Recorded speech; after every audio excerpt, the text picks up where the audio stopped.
Generally, sunsets, the hot spot is where the sun's going down. This is the brightest area, and it will dissipate out to darker, deeper, richer colors back in here. In the meantime, I want this to be a pretty bright sunset. So here's where I'm going to use, I have some cleaner water over here, so I'm going to work with this because my water's getting a little dirty here. And so I'm just going to wet this all down. And I can paint right over the trees, and I'll explain a little bit more about that later. Okay, so I've got this nice, keep that hot spot there.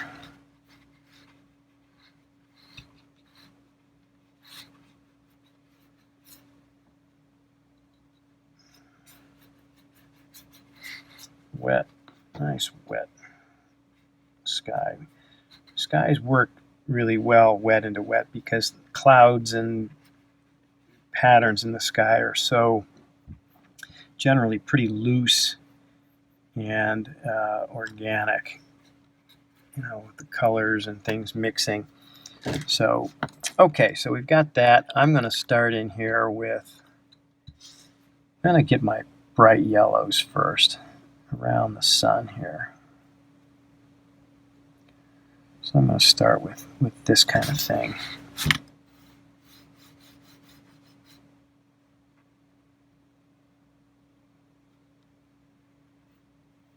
And I'm going to sort of paint around this the sun, so that the sun is almost this white hot little circle happening here. Okay, so I start with the yellow, and then as I move up the picture plane here, as I get further and further away from this hot spot, what I'm going to do is, this is the edge of my water, and I'll bring some of that color into the water a little later on, but right now what I'm going to start to do is pick up my hot reds. So I'm starting to move into some of my oranges here, letting these creep in. And you want to generally work in this direction. I mean, what I found is that you got to keep your colors pure, or to keep them radiant like this. I worked from my yellows into my oranges and hot reds before I get into my blues and purples. And I'll explain that here as we go. I can still come back if I want and pick up some of these golds and lay them in here, to break this up and to get this sort of, really radiant sky going on. But mostly I want to stick to my hot reds here. So picking this up, getting this cadmium orange over here, laying this in, creating a few irregular patterns as it sweeps through. Then as I get up here further, I'm going to start to pick up more reds. So essentially I'm moving through the color spectrum, I'm moving from yellows through oranges through reds into cool reds, into purples, then into blues. And there's a reason for that, simply because of the way colors react and mix. I can still come back to a few yellows in here if I want, picking some of that up. I'm going to drift in a little orange down here just to break it up a little bit. The reason being is that orange is essentially a mix of red and yellow. Red and yellow being two of our primaries. Okay, and my other primary is the color blue. So blue and orange are complements. The complement of any one primary is a mix of the other two. Now what happens is when you mix three primary colors, you get a dull neutral. So if I'm trying to keep a bright sunset sky happening here, I can't mix orange with blue yet because I'll get mud, I'll get a gray tone. And we don't want a gray tone in a sunset sky. So my next stage here is I'm going to start to move towards my cooler reds, which would be my alizarin crimson. I have a color here called opera, which is a really nice color to punch into sunsets. So I can mix this opera still within my yellows and oranges, and it'll work fine. But I'll show you more importantly why this is important in the upper stages of my painting here. So I'm getting this nice pinkish, cool red color washing through. My paint's starting to dry up here a little bit, so I want to keep this wet and moving.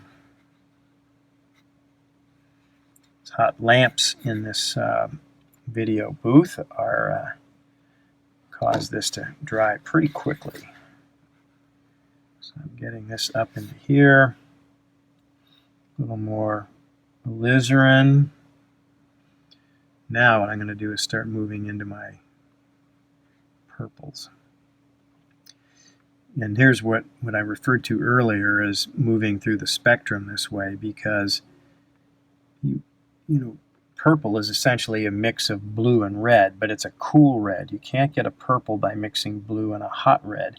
It'll give you like a very neutral, dusty purple at best. So by using my alizarin crimson and my ultramarine blue, now I can start to get my purple tones up in here where the sky starts to darken.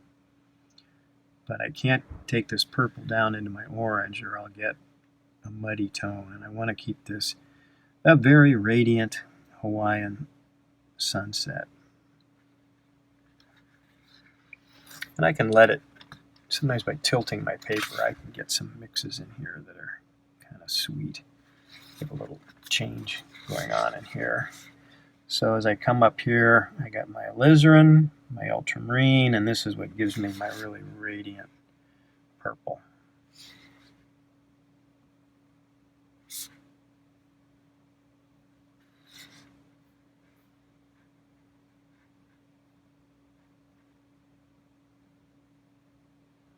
Changes in there.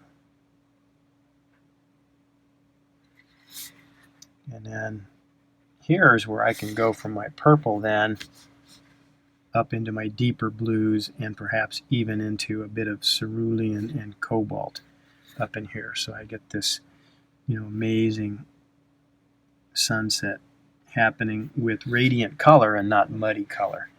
So that's the kicker. Okay, so here I'm going to pick up a little more ultramarine blue and some cobalt blue. So I'm going from purple now more into my blue tones, which is essentially you're going to get these colors the further away from the sunset you get. You're getting this kind of change happening in here. I can drift a few of these blues down in here just to create some visual interest and let them melt in there. But as I get up into here, I want to keep moving more towards blue. And I'm going to even come in here and pick up a little cerulean blue, which is this guy here.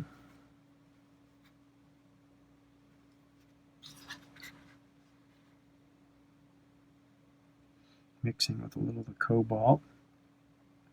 And again, breaking up these things so I don't get too much of a striped, layered look.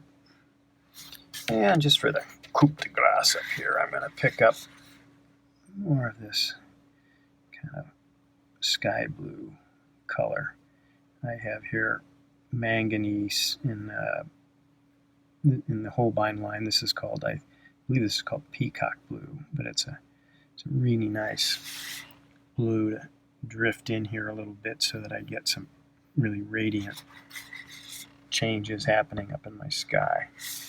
So now I'm getting this really great sky, and I can use this blue down through this purple a little bit if I want to push some away, but I can't bring this down into my oranges here, otherwise I'll get mud. And we don't want mud in our Hawaiian sunset.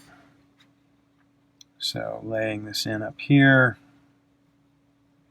and then I just look and I see if there's any changes I want to make, and I think this is a little bit too much of a U shape. So here's where I'll just come back in with a little my purple again. Mix up my alizarin, little ultramarine blue, get that radiant purple, and again just melt this in, break this up a little bit so I got some interesting shapes happening.